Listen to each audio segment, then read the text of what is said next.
You are what you eat. I'm showing you this slide to show you the cell membrane. Each cell is surrounded by a membrane. Okay, cartilage cells, nerve cells, muscle cells, bone cells, what have you. Every cell has a membrane, and it's a lipid bilayer. So the outside is water loving, the inside is fat loving, and then the deep inside is water loving. So it's like a sandwich. Now, most of us are populated by omega-6s, and this lipid bilayer is very thick.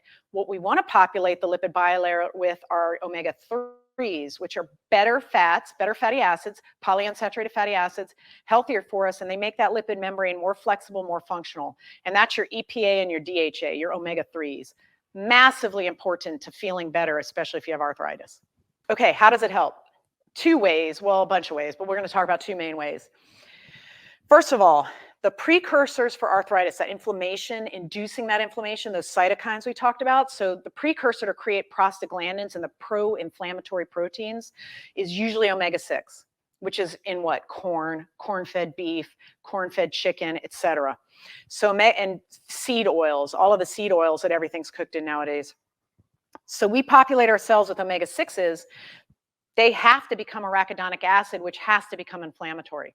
So you have already self-prophesized. You have made it so that anytime you have an inflammatory reaction, it's going to be a very bad one, self-damaging, pathologic inflammatory reaction. Why? Because you pre-populated the building blocks with omega-6s. So think of it this way. If you had a brickyard and that brickyard was used to build houses and you preferentially populated the brickyard with styrofoam bricks, how good would the house be? Probably terrible.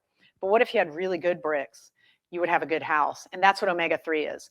So the omega-3, when that's the precursor to an inflammatory response, it'll help. There'll still be an acute inflammatory response where you'll attack pathogens and you'll clean up injury, but then it goes into what's called resolvin and healing. So it actually becomes an anti-inflammatory cascade the minute that acute inflammation is not needed. Omega-6 never stops. It propagates inflammation.